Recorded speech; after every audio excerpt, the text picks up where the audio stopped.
आप देख रहे हैं एसडीएम न्यूज। मैं हूं रियाज अंसारी। इस वक्त मैं महाराष्ट्र के ऐतिहासिक शहर औरंगाबाद से बात कर रहा हूं और आज देख सकते हैं मेरे साथ मौजूद है औरंगाबाद शहर के मशहूर समाज सेवक साहेब खान पठान उर्फ बाबा। इनका ये सफर पे रवाना हो रहे थे इज्तिमा गाह के लिए और हमारी गाड़ी इस वक्त ठीक राम मंदिर के सामने खड़ी है। हमने आवाज दी, हमने कहा बाबा कहाँ जा रहे हैं। उन्होंने कहा अच्छा हुआ आप आ गए, मुझे कुछ मैसेज आपके जरिए पहुंचाना था। हम बोले चलो हैरत की बात है, चलो हम बोले गाड़ी में बैठ के जो है तो बातचीत शुरू करते हैं। बाबा सबसे पहले हमारे चैनल में स्वागत है। बाबा ऐसा क्या है जो आपने हमें एक आवाज दी और बोले मैं कुछ कहना चाहता हूँ, कुछ अहम मुकाम मतलब जो तो संदेश है, मैसेज है। असल मेरा मकसद जो है आज नया साल जो आज 2-3 दिन के अंदर नया साल जो लोग मनाते हैं हिंदुस्तान के अंदर और बड़ी शोर शराबे से बड़ी धूम धड़ाके से ये मनाते हैं और उसके अंदर हमारे मुस्लिम भाई भी बहुत शामिल होते हैं। तो ये पैगाम मुझे जनता तक पहुंचाना है और तमाम हिंदुस्तानी, ऐसा नहीं है कि मुसलमानों तक ये पहुंचाना है, ये तमाम जाति के लिए और तमाम धर्म के लिए ये एक पैगाम है और एक अच्छा पैगाम है, ताकि हमारे ये पैगाम हिंदुस्तान के हमारे बेटियों को और हमारी माँ और बहनों को ये समझ में आ जाए असल में जो आज के जो हालात चल रहे, तो उसके ऊपर मुझे को ये पैगाम पहुंचाना है जी। असल पैगाम ये है, आने वाला वक्त जो है 1-2 दिन के अंदर एक नया साल यानी 2025 जो लगने वाला है जी। तो बड़े धूम से हमारे तमाम लोग, हिंदुस्तान के लोग इसको बड़े धूम से मनाते हैं जी। और इसमें ज़्यादा हमारे बेटियों का और लड़कियों का जो होते इसके अंदर आना जाना होता है और इसमें जो है तो बड़ी बेरहमती होती है। आज देखो देश के अंदर बड़े हालात चल रहे हैं और ऐसे हालात चल रहे हैं, सबसे ज़्यादा हिंदुस्तान के अंदर अगर से जो गुनाह हुए हैं और ज़्यादा तबाही का मामला मचा है तो वो है बलात्कार जैसी हालात। आज ऐसे हालात के अंदर बलात्कार जैसे वारदात होते हैं, तो यही मुझे पैगाम पहुंचाना है। देखो ये जो त्यौहार है, आज ये जो आने वाला जो साल है, ये हमारे लिए कोई मायने नहीं रखता। ये असल में ये मुसलमानों के लिए पैगाम है। ये जो मसला है ये मुसलमानों के लिए एक पैगाम है। जो चीज़ हम मनाने जाते हैं ये हमारे लिए हराम है, इस्लाम ने इसको हराम करार दिया है। आज देखो आज हमारे तमाम लोग मुसलमान बड़ी धूमधाम से रातों में जो है तो जागेंगे, 2-2 3-3 बजे तक जागेंगे, तमाशा करेंगे, होटलों पे तमाशा होगा, रोडों पे तमाशा होगा। ये तमाम जो है तो कई हर जगह जो है तो कई हालात बिगड़ेंगे, एक्सीडेंट जैसे वारदात होते हैं, ऐसे तमाम तरह के जो है तो इसके अंदर दिक्कतें उठाना पड़ती है। तो यही मेरी तमाम मेरे मुसलमान भाइयों से एक अपील है। आने वाला हमारा 4-5 को जो है बहुत आला दर्जे का इज्तिमा, जिसमें जो है तो अल्लाह की रहमत नाजिल होती है, तो तमाम जो है तो मेरे मुसलमानों के औरंगाबाद ज़िले के मुसलमानों से ये अदबन गुजारिश है कि तमाम के तमाम लोग वहाँ पर ज़्यादा से ज़्यादा वहाँ पहुँचने की कोशिश करें, क्या कि हमारे नाम अमाल में नेकियां भी लिखा जाए। तो असल मेरा ये मकसद ये पहुँचाने का, जो आने वाला जो आज बेहुरमती गुनाहों के अंदर मुब्तला। आप देखो अंसारी साहब, एक बहुत बड़ी बात है जी, बहुत बड़ी अफसोस की बात है, जो चीज़ अल्लाह ने हमारे लिए हराम करार दिया और उसको हम जायज़ करार देते। आपको देखने को मिला होगा बड़े बड़े नेता बड़े काय के नेता, अल्हम्दुलिल्लाह वो नेता बड़ा वही होता है जो दिल का साफ होता है जी। नेता उसको मानते हैं हम जो वाकई में जो है तो सारे धर्म को लेके चलता है, नेता उसी को बड़ा मानते हैं। लेकिन आज के नेता बोलूँगा मैं, आज के नेता देखो, आज देखो बर्थडे, आज मेरी भी देखो पैदाश का दिन मैं बता रहा आपको, 1/1/1966 की मेरी पैदाश है। यानी आने वाले नया साल को आज तक देखे होंगे आपने, मैं किसी बर्थडे में नहीं गया हूँ, किसी बर्थडे में नहीं गया हूँ और मेरा खुद का भी बर्थडे मैंने नहीं बनाया हूँ। अब कल का जो है तो मेरे एक नवासी का मेरी बेटी ने कहा कि अब्बा जान वो बर्थडे हमारा, बेटे नाम लेना भी हराम है जी। हमारे लिए इस्लाम में इसका नाम लेना भी हराम है। हम बर्थडे नहीं मनाया करते। हमारा वक्त तो जो है दिन साल हमारा कम हो रहा है, हमारा बढ़ रहा नहीं है। अल्लाह का शुक्र अदा करना चाहिए कि देखो अल्लाह ने मुझे जो तो आज ये उम्र में पहुंचा दिया, अल्लाह तेरा शुक्र है। आने वाला वक्त मेरे को मिलता है नहीं मिलता है। तो असल में हमारा जो मज़हब है, हमारा जो दीन है, हमारा जो नया साल है वो मुहर्रम का है। तो ये तमाम मैं जो तो जनता को ये बात बताना चाहता हूँ। देखो अभी अंग्रेज़ों ने पूरे हिंदुस्तान के ऊपर जुल्म और ज़्यादती करे, अत्याचार करे, यानी पूरे तमाम कौम के ऊपर उन्होंने अत्याचार करे और देश के ऊपर अत्याचार करे। आज उनकी पैरवी हम हिंदुस्तान के हर धर्म के लोग उसको उनकी पैरवी कर रहे हैं, तो बड़ी अफसोस की बात है। बड़ी अफसोस की बात है जिसकी हम पैरवी कर रहे हैं, जिसने हमारे देश के ऊपर जुल्म और ज़्यादती की, जुल्म यानी देश के ऊपर अत्याचार की। कई लोगों को जो है तो शहीद किया गया, कई जो है तो बड़े बड़े दानिश्वर लोगों को शहीद किया गया।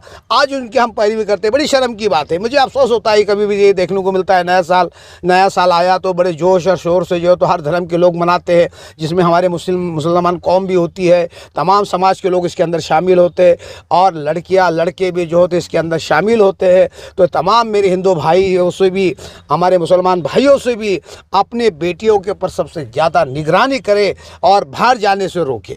जी, ये मेरा ये पैगाम पहुंचाना है, क्योंकि बेटी सबकी होती है, देश की बेटी हमारी बेटी, चाहे वो किसी भी मज़हब की हो।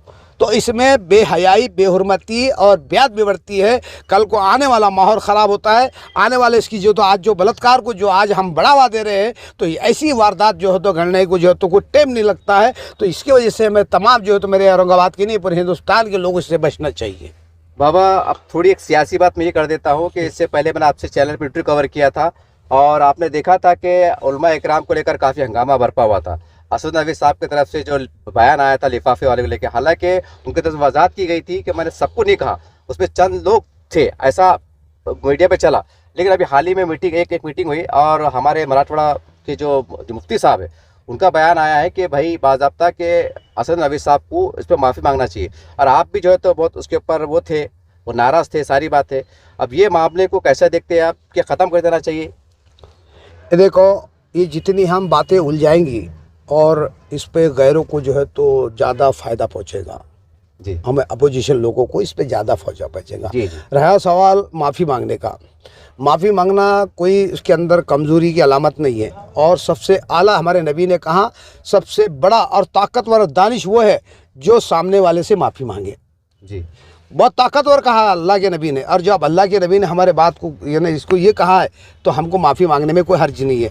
और हमारे मोतबर लोग हैं, ये मुफ्ती मोहित साहब हो गए, हमारे उलमाए कराम हो गए, या आज मोतबर उलमाए कराम शहर में भी मौजूद है।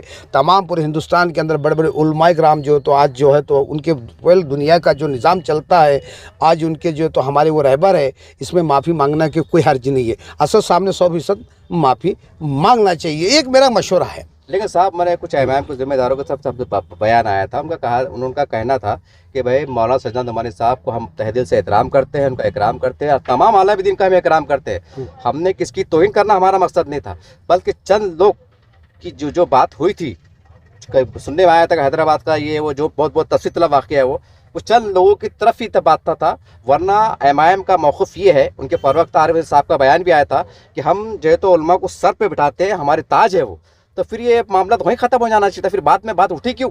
देखो, प्रैक्टिकल बात और ज़बानी बात और। तुम जैसा लोगों ने कहा कि भाई इन्होंने जैसा स्टेज के ऊपर इन्होंने आला ऐलान कहा था उलमा के खिलाफ, आला ऐलान कहा था, तो आला ऐलान माफ़ी मांगने में इनको कोई हर्ज नहीं है। बस तुम्हाको बोल दिए भाई हमारे सर आँखों पे, यानी प्रैक्टिकल अलग, ज़बानी अगर तोंडी अलग।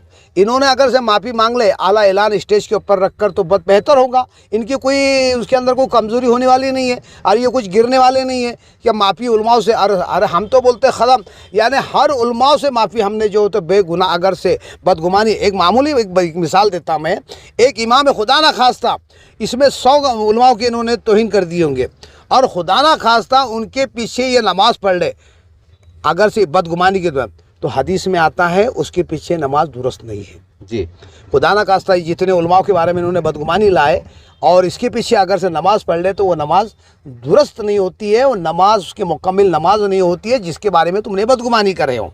तो इससे बेहतर है कि तमाम हिंदुस्तान के उलमाओं से जिसको भी बुरा लगा होगा तो कोई बड़ी बात नहीं है, कोई शान के ख़िलाफ़ नहीं है, और तो आप उसका जो तो आपका कद ऊँचा हो जाएगा, आप बिल्कुल सबके नज़रों में और आला दर्जे बन जाएंगे और बड़ा मकाम भी हो जाएगा आपका। कि देखो इतने बड़े जो आज नेता हमारे देश के अंदर जो आज उलमाओं की तौहीन के ऊपर माफ़ी मांग रहे हैं, तो इससे बेहतर आदमी कौन हो सकता है जो माफ़ी मांग ले। तो और माफ़ी मांगना कोई गुनाह नहीं है, गलत नहीं है, कोई जो है तो गिरावा हरकत नहीं है, बहुत ऊंचा दर्जे का अमल है जो इससे माफ़ी मांगे। लेकिन बाबा एक बात ये भी है कि हम देखते हैं कि असद साहब मुस्लिम पर्सनल बोर्ड के एक रुकन भी है और अक्सर हम टीवी पे देखते हैं, अखबार में देखते हैं, वो कहीं ना कहीं जो आलम दीन वहाँ पर जो मीटिंग में शरीक होते हैं सबका जो है तो बड़े खुलूस के साथ मोहब्बत से उनका एहतराम करते हैं, बगलगीर होते हैं और ख़ास करके पार्लियामेंट के अंदर जो तो बेबाक तरह से नुमाइंदगी करते हैं, तो कहीं ना कहीं ये चीज़ों को भी देखना चाहिए ना बाबा, जो आवाज़ ये बुलंद कर रहे हैं। मैं देखिए पक्ष की बात नहीं कर रहा हूँ, लेकिन हमको दोनों पहलू सोचना पड़ेगा ना।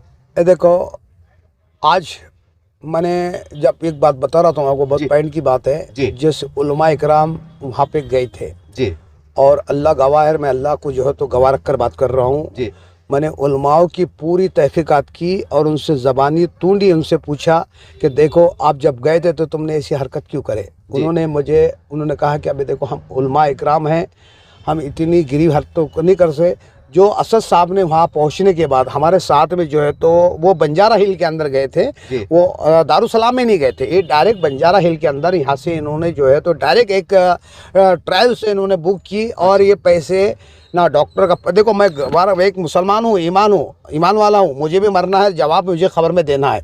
ये उनकी बयानी में बता रहा हूँ आपको। उन्होंने कहा कि ये पैसे किसी और ने दिया है, जिसमें डॉक्टर गफ्फार कादरी साहब का, जिसने कहा है कि पाकिट लिए।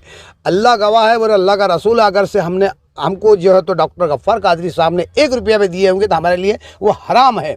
ये पैसे बस की भी दूसरे ने भरा, तीसरे ने हमारे खाने का इंतज़ाम किया, बाकी का वहाँ तक पहुँचे हैं। बंजारा हिल वहाँ जब पहुँचे हैं तो उन्होंने कहा कि पहली बात तो हमारे साथ में एक ऐसा रवैया किया उन्होंने, जो एक जाहिलाना हरकत भी, जो तो एक जाहिल, एक गवार आदमी, जो जंगल के अंदर रहने वाला भी जो तो ऐसा बर्ताव नहीं कर सकता है, जो असद साहब ने हमारे साथ में बर्ताव किया। तब भी हमारे यहाँ के जो रशीद मदनी साहब जो है, यानी पर्सनल अपने जो तो जमात इसके जो है तो आप मौलाना मुफ्ती मोइज साहब जो है तो हज को गए, उसको उम्रा को गए थे, और जिम्मेदारी मौलाना रशीद मदनी साहब के ऊपर जो तो सौंपी गई थी, और मौलाना रशीद मदनी साहब भी वहाँ उसके साथ में मौजूद थे। और उन्होंने ऐसी जो हरकत की उनके साथ में, उन्होंने जो बताया मुझे, क्या कहा कि एक जंगली भी ऐसी हरकत हमारे साथ में कर नहीं सकता। उन्होंने गलत अल्फाज बोला और आखिरी में जो कहा कि ठीक है आप जो है तो पूरे 4 लोग मेरे साथ में आ जाइए, अंदर बात करेंगे। खड़े खड़े कहा कि तुम किस लिए आए हो, ये उनका अल्फाज मैं उनको बता रहा हूँ, ये दोहरा रहा हूँ। मैंने जो उलमाओं से जो तो ये बातचीत करने के बाद कहा कि भाई आपको किसने भेजा है, वो डॉक्टर ने भेजा हुआ, तो हम उसके बात पर सहमत नहीं है, हम टिकट के बारे में कहा कि देखो बस बात जो है माहौल शहर का ख़राब है, आप नहीं, मैं इसमें बात में बिल्कुल एग्री नहीं हूँ, आप चले जाइए। इतनी बात हुई है, बाकी उन्होंने किसी से बिल्कुल अपनी तसल्ली वाली बात नहीं कही। ये उलमाओं की तूंडी बात कर रहा हूँ, जिससे मैंने जो तो गुफ्तगू करने के बाद मैं आपके मीडिया के माध्यम से ये दोहरा रहा हूँ। तो ऐसी हरकत जो है तो असद साहब ने उनके साथ में की। वो भी उलमा इकराम है, तमाम हिंदुस्तान के हमारे उलमा इकराम है। वो कहते ना भाई, इधर एक के साथ में अच्छा रवैया और दूसरे के साथ में गलत, ये बात गलत बात है भाई। काम तो ये जमहूरियत है, हर आदमी को अपना अपना अधिकार है, फिर चाहे उलमा दीन हो, जो साधारण आदमी हो या फिर कोई ऑफिसर आदमी हो, वो चाहे तो अपनी मनमानी किसी की भी ताहीद कर सकता है, ये जमहूरियत है। ये ज़रूरी नहीं है कि भाई सिर्फ अकेले असद साहब की ताहीद करे, और ये ज़रूरी नहीं कि सिर्फ पूरे उलमा इकराम असद साहब की ताहीद करे, ये ज़रूरी भी नहीं है। हर आदमी को अपना अपना इख्तियार है, वो जो अपना पसंदीदा जिसको जो तो यानी नुमाइंदा चुन सकते हैं, वो अपना अधिकार है। जैसा इन्होंने जो उलमा इकराम ने अपना नुमाइंदा चुना था, जैसे डॉक्टर गफ्फार कादरी साहब को, ये अपना अपना इख्तियार है, ये जमहूरियत है। ये ज़रूरी नहीं कि पूरे हिंदुस्तान के उलमा इकराम जो है तो असद साहब की गुलामी करे और असद साहब की वाहवा करे और वह असद साहब की हाँ में हाँ मिलाते बैठे, ये ज़रूरी नहीं है। और अगर से असद साहब के वाह में वाह मिलाए तो ये अच्छे उलमा इकराम है, असद साहब के जो है तो गलत बात करे तो ये उलमा गलत है, ये गलत बात है, ये मैं इसको पसंद नहीं करता। बाबा वो वाक़या होने के बाद फेसबुक पे, व्हाट्सएप पे ये सवालात भी गश्त कर रहे थे दबे दबे अल्फाज में कमेंट के ज़रिए से कि भाई ये सियासत एक बड़ी एक गंदी, ये राजनीति गंदी होती है और इसके अंदर हमारे काबिल एहतराम उलमा इकराम को नहीं आना चाहिए, परहेज़ करना चाहिए, क्योंकि इसके अंदर वो पाकीज़ा माहौल नहीं रहा जैसा पहले हुआ करता था। तो क्या वाकई हमारे काबिल एहतराम उलमाओं को अब राजनीति में नहीं आना चाहिए? ये तो अजीब बात, जबकि आप खुद कह रहे हैं जमहूरियत है। देखो बहुत अच्छी बात पूछा आपने अंसारी साहब। ये देखो किसने बोला कि ये गंदी राजनीति होती है? कमेंट साहब बोलते हैं लोग सियासत गंदी चीजें। कौन बोला है? हजारों लोग बोलते हैं बाबा। सोच गंदी है, तुम्हारी सोच को बदलो, सोच बदलो। अच्छी सोच रखोगे तो राजनीति भी अच्छी होगी, तुम्हारे अच्छे ख्याल होंगे तो राजनीति भी अच्छी होगी। क्या आज आप हमारे नबी पाक सल्लल्लाहु अलैहि वसल्लम ने राजकारण नहीं किया? हमारे अबू बकर सिद्दीक रज़ियल्लाहु ताला अन्हु ने राजकारण नहीं किया? उमर फारूक रज़ियल्लाहु ताला अन्हु ने राजकारण नहीं किया? हज़रत अली ने किया जो तो रज़ियल्लाहु ताला अन्हु ने राजकारण नहीं किए? वो खलीफा नहीं बने? वो दौर के अंदर खलीफा कहा जाता था, आज का मुख्यमंत्री। जी, आज वो खलीफा थे, आज का मुख्यमंत्री। एक ये मादरी ज़बान में मुख्यमंत्री कहा जाएगा, वो खलीफा को हमारी अरबी ज़बान में खलीफा कहा जाएगा। तो उन्होंने भी जो है तो बड़े बड़ी हुकूमत की, बड़े बड़े रजवाड़े संभाले, सब पूरे उनका देखो रवैया देखो। हमारी सोच गंदी है, हमारे ख्याल गंदे हैं, हमारा राजकारण गंदी नहीं है। तुम्हारी सोच को बदलो, जिस दिन तुम्हारी सोच बदल जाएंगी वाकई में देश का जो है तो भला हो जाएगा। बाबा एक आखिरी सवाल कि आप इससे पहले कांग्रेस के पार्टी में रहे और अभी हाल ही में 2-3 वर्ष पहले तो मनमोहन सिंह का जो है तो देहांत हुआ, उनका इंतकाल हुआ, तो वो कुछ पल पुराने दिन को याद करके और खासकर मनमोहन जी ने जो है तो अलविदा कहा चुनी है, वो क्या कहेंगे? ये देखो, हम तो समझते हैं कि हमने सबसे बड़ा अच्छा हिंदुस्तान का 2 नेता हमारे जैसा आज जो देश के अंदर और बड़े सच्चे और बड़े काबिलियत रखने वाले आज हमारा जिसने हमको जो ये क्या बोलेंगे उसको मौलाना मौलाना अबुल कलाम आज़ाद जी जी, जिसने हमारे देश के लिए बहुत बड़ी उन्नति दी है। और मरे भी तो क्या कुछ चंद जोड़े न इसमें थे। वो एक ऐसी शख्सियत हिंदुस्तान में गुजरी है। और एक मनमोहन सिंह जो काबिलियत रखने वाले, बहुत बड़े आला दर्जे के पढ़े लिखे तजुर्बेकार, जो वाकई में बहुत शख्सियत, ऊंची शख्सियत थी, जो हमने आज इसको जो खो दिया है, तो बड़ा गम और बड़े अफसोस की बात है। ऐसे लोग आते हैं, मौजूद दुनिया के अंदर चला जाते हैं, लेकिन आज जो है तो हमारे देश को जो है तो पढ़ा लिखा पंतप्रधान नहीं है। आज हमारे देश के अंदर माहौल, हालात, मस्जिद, मंदिर, तमाम बातें इस वजह से चल रही है क्योंकि इसके अंदर कोई काबिलियत नहीं है। अगर से अच्छी काबिलियत रखने वाला, और देखो ना मौला, अब ये ज़माने में बीजेपी की भी सरकार थी, तो हमारे क्या नाम कहा जाएगा उनको, इससे पहले पंतप्रधान रहे अटल जी बिहारी वाजपेयी। उन्होंने कभी भी ऐसी ज़िंदगी में ऐसी हरकत नहीं की जो मस्जिदों के नीचे मंदिर ढूंढने का, वहाँ दरगाह के नीचे मंदिर ढूंढने का। तो मैं पूछना चाहता हूँ ये बीजेपी वालों से, सबके क्या पूरे के पूरे जो है तो देवी देवता जो है तो मस्जिद और मंदिरों के इसके अंदर दरगाह में छुप गए क्या? हर जगह जगह तो कोई ये मस्जिद के नीचे ही है, वो मस्जिद के नीचे ही है। तो ये पाखंडी और ये कम पढ़े लिखे के, तो हमारे वालिद साहब कहते थे बेटा इतना पढ़ाई करो, इतना पढ़ाई करो कि तुम पूरे दुनिया को और पूरे सियासतदार को समझने के काबिलियत बन जाओ। और इतना ना पढ़ो तो वाकई में तुम्हारे को कुछ चीज़ समझ में नहीं आए, क्योंकि तुम्हारी ज़बान काबू में रहे। तो आदमी ने एक तो अनपढ़ रहना चाहिए, लेकिन अधूरी पढ़ाई जो है तो दुनिया में, घर में भी घातक, देश को भी घातक। जो अधूरी बीच की पढ़ाई होती है ना, ये देश के लिए भी घातक होती है और हमारे खुद के लिए भी घातक होती है। ऐसे आज हमारे पंतप्रधान हैं जो आज देश के लिए घातक पैदा हुए हैं। ये अधूरी पढ़ाई है, ये मुकम्मल पढ़ाई नहीं है। इसकी वजह से हमारे देश को जो नुकसान पहुंच रहा है, जो आज हमारी जो है तो खस्ता हालात देश के अंदर जो जारी है। अंसारी साहब, मैं आखिरी में जो है तो आपके बयान बता दूँ, सबसे पहले हमारे देश के अंदर हमने ये काम करना चाहिए था, आज बड़े बड़े साइंटिस्ट को पैदा करना चाहिए था, बड़े बड़े देखना था कोई कौन से कॉलेज के अंदर अच्छा नॉलेज रखने वाला बच्चा कौन है, इसको साइंटिस्ट बनाना है, किसको अच्छे से बड़ा डॉक्टर, बड़े से बड़े इंजीनियर बनाना है। बड़े इसके ऊपर अगर से करते थे, यानी मेडिकल के ऊपर इन्हों अच्छी रिसर्च करते थे, तो हमारे आज बड़े बड़े जो बीमारी के अंदर, बड़े हिंदुस्तान के अंदर जो लोग मुब्तला है, ये दवाई के अंदर इन्हों रिसर्च करने वाले लोगों को पैदा करते थे, तो आज हमारा देश तरक्की, बड़े दुनिया के मुल्क के अंदर आला दर्जे का देश कहलाता था। इनकी नाहरकती, इनकी पाखंडीपन की वजह से हमारा देश जो आज पीछे जा रहा है, इनकी नाकामा की वजह से। ये सिर्फ हिंदू मुस्लिम करते रहे, हमारा देश तरक्की नहीं कर रहा। तो ये मेरा पैगाम हिंदुस्तान को अमन और सुकून के साथ में जो आने वाला, ये आखिरी में कह रहा हूँ कि तमाम मेरे मुसलमानों से एक अपील है, तमाम औरंगाबाद के अंदर हमारा इज्तिमा 4-5 को, ये आज हमारा ये पाखंडी ये ना मनाते हुए, ये हराम है जो आने वाला जो वक्त है, नया साल जो हमारे लिए जो हराम है, ये बर्थडे हमारे लिए हराम है। आज हम देखो बड़े बड़े मोतबर लोग, अंसारी साहब आज जो है कैंची से जो रिबन काटते, ये हराम है। ये यहूदी की अलामत है, यहूदी नसारा ने ये चीज हरकत करी हुई कैंची से काटना, ये बहुत हराम है। अगर से तुमको अगर से किसी होटल का उद्घाटन करना है, कुरान खानी के साथ में करो, इससे आला दर्जा हो ही नहीं सकता। सूरह बकरा पढ़ाओ, कुरान खानी करो। आज क्या फैशन बना दी हमारे मुसलमानों ने, रिबन काटना, ये आज जो है तो नया साल मनाना, और जो है तो बर्थडे को सबसे ज़्यादा जोर दिए तो हमारे कौम नहीं दी है जी। तो मेरी कौम से ये अदबन गुजारिश है, देखो अभी वक्त सुधरने का है। देखो ऐसी चीज़ करो कि अल्लाह पूरा मुकम्मल तुमसे नाराज़ हो जाए। इतना गुनाह मत करो क्या मुकम्मल अल्लाह तुमसे नाराज़ हो जाए, तो गुनाह भी इतना करो कि अल्लाह को जो है तो मगफिरत की, माफ़ी मांगने की इंसान के अंदर गुंजाइश रहे जी, माफ़ी मांगने की गुंजाइश रहे। आज इतना गुनाह मत करो जहाँ माफ़ी की कोई गुंजाइश ही नहीं रहे।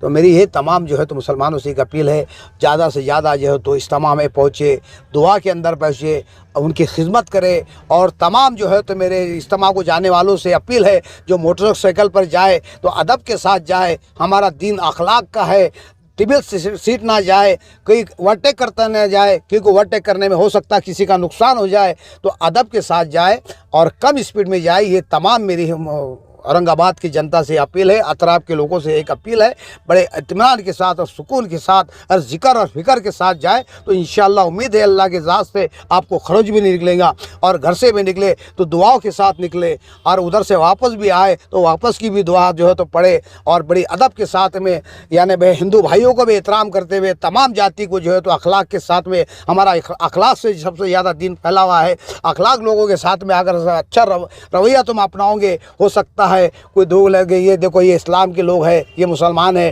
देखो इनका दीन कितना अखलाक का है, कितना प्यारा दीन है, हो सकता है उसको हमारे से मोहब्बत हो। ये हमारा दीन ये हमको सिखाता है।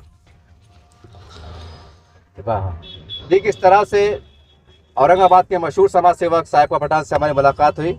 और जब हंगामा चढ़ा था जो तो उलमा इकराम को लेकर, तो बाबा ने भी बहुत बुलंद आवाज़ की थी। काफ़ी लोगों ने कहा था कि भाई आप उनका क्या कहना है। बाबा ने बहुत अच्छी बात कही है कि इस मामले को ख़त्म कर देना चाहिए। सबसे बात ये, उलमा वाकई हमारे सरों के ताज है, और उलमा के सामने, उनके सामने हमें सरखम तकसीम करना चाहिए, उनके सामने चूर चराम नहीं करना चाहिए, क्योंकि वो अंबिया की वारिस है। बहरहाल ये बहुत अलग मामला है, शरई मसला में ज़्यादा नहीं कहूँगा, पर इतनी बात ज़रूर है कि जो उन्होंने नए साल को लेकर जो कहा है कि भाई खुराफात से बचे, कई बलात्कार की घटनाएं हो रही है, बहुत से गलत वाक़यात हो रहे हैं, एक्सीडेंट हो रहे हैं, बहुत सी बातचीत हो जाती है। और ख़ास बात उन्होंने जाते थे ये कहा है कि जो इज्तिमा होने जा रहा है, तमाम लोग नौजवान खिदमत के जज्बे से वहाँ पहुँचे, बुज़ुर्गों का एहतराम करें, वहाँ पर जो खिदमत कर सकते हैं आप, साफ़ सफाई, पार्किंग, आना जाना, खाना पिलाना, जो भी आपकी इस्तात है, अच्छे अंदाज से, मेयर अंदाज से साथ दें, अल्लाह को राज़ी करने वाले बने। बहरहाल ये तमाम बातें थी, आपके सामने थी, जनता की अदालत में थे, ये इनका अपना ख्याल है। हम ये इसमें क्या है, क्या सही है, क्या गलत है, ये हम तमाम बातें जनता की अदालत में छोड़ते हैं। देखते रहिए आप एसडीएम न्यूज़ चैनल। जय हिंद, जय महाराष्ट्र।